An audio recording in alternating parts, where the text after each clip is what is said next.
18.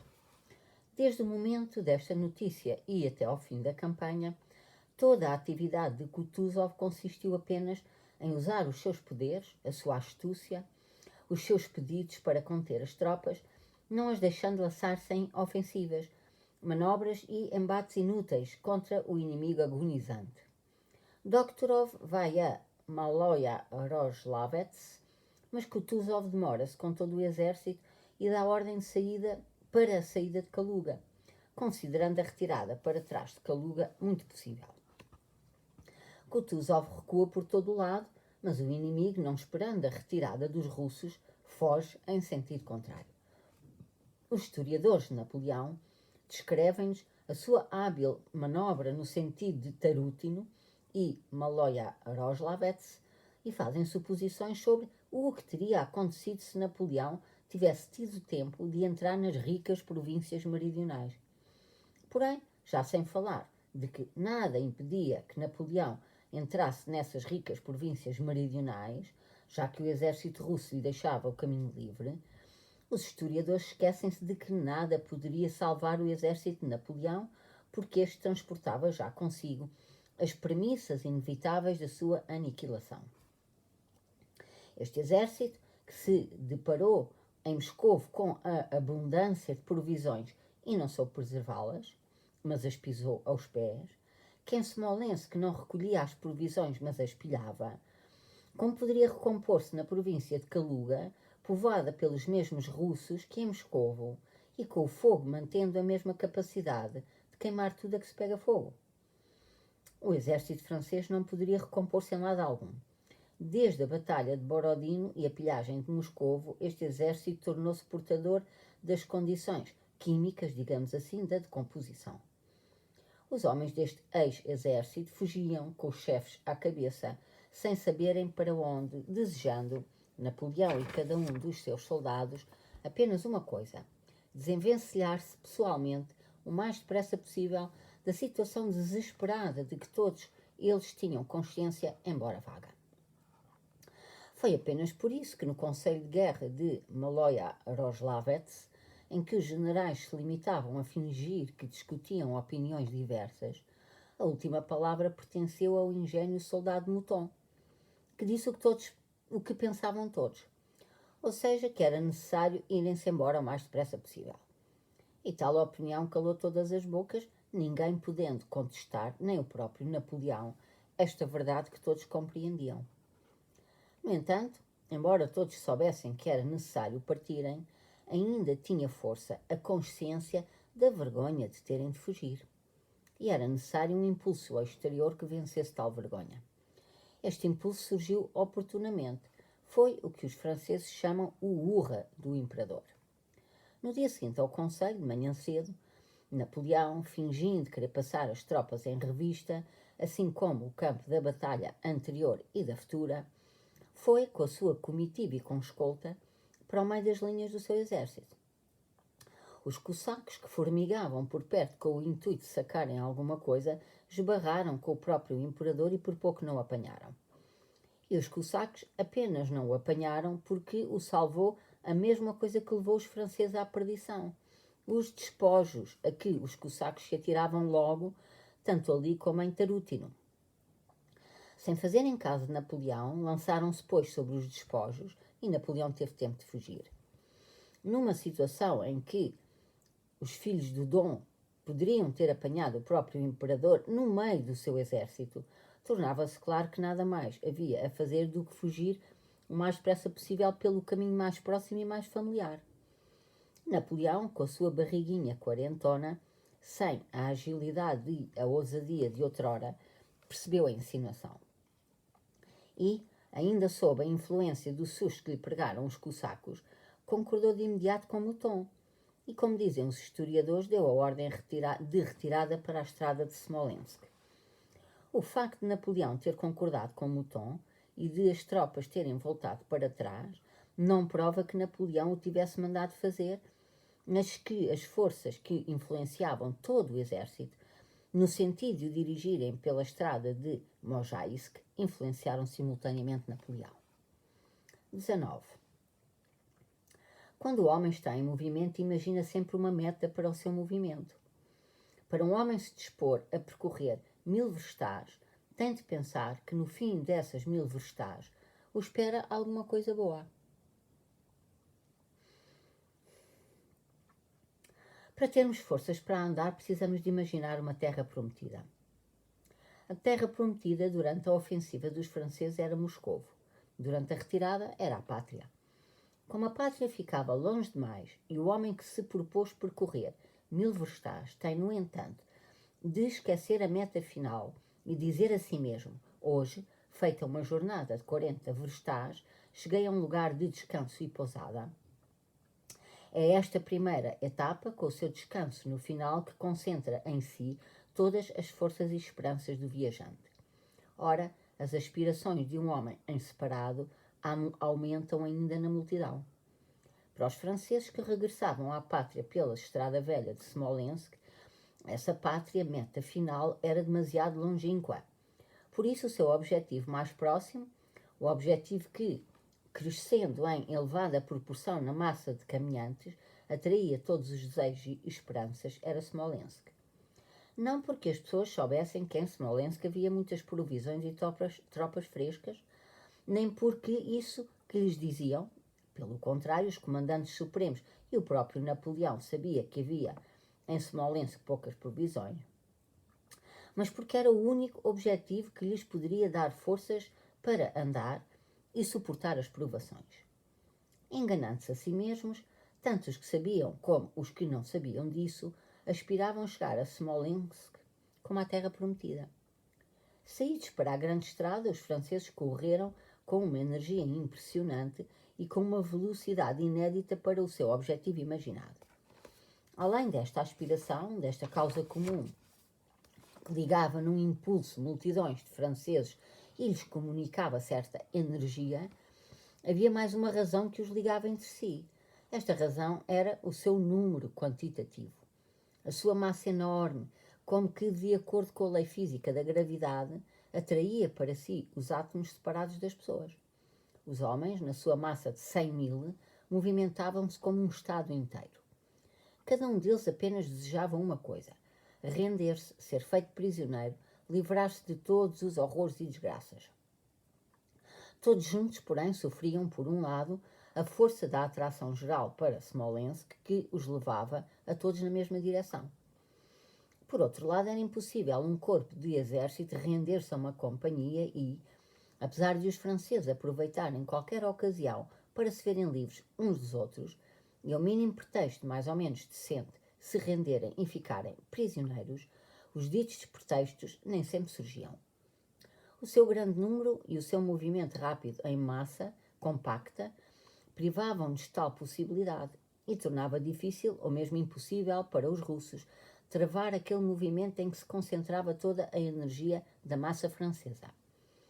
O rasgar mecânico do corpo não podia acelerar, para além de um certo limite, o processo de decomposição em curso. É impossível derreter num instante uma bola de neve. Existe uma determinada duração antes da qual nenhuma intensificação do calor é capaz de derreter a neve. Pelo contrário, quanto maior for o calor, mais sólidos ficarão os restos da neve.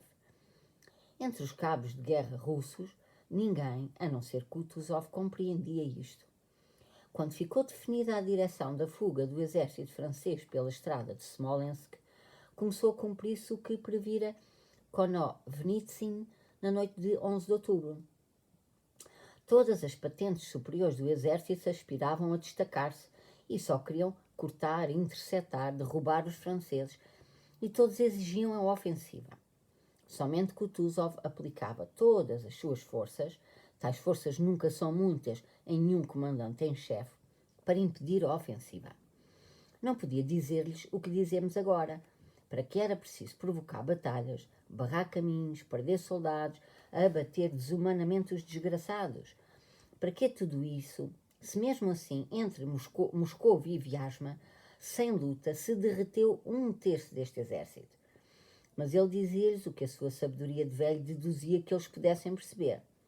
Falava-lhes da Ponte de Ouro e eles riam-se dele. Caluniavam, dilaceravam, faziam em pedaços e escarneciam a presa já morta.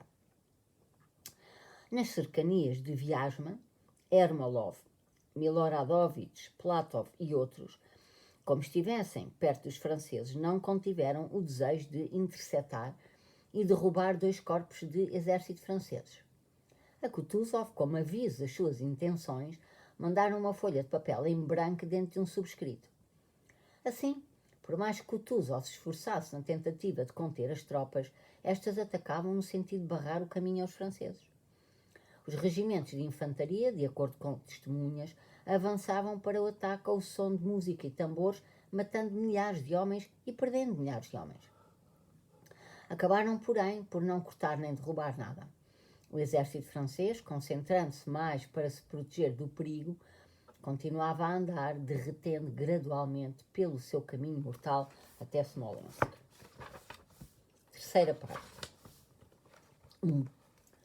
A Batalha de Borodin, com a consequente ocupação de Moscou e a fuga dos franceses desta cidade, sem quaisquer novas batalhas, é um dos mais edificantes fenómenos da história. Todos os historiadores estão de acordo em afirmar que a política externa dos Estados e povos, quando há conflito entre eles, se exprime em guerras. E que a força política dos Estados e povos aumenta ou diminui na razão direta de maiores ou menores êxitos militares.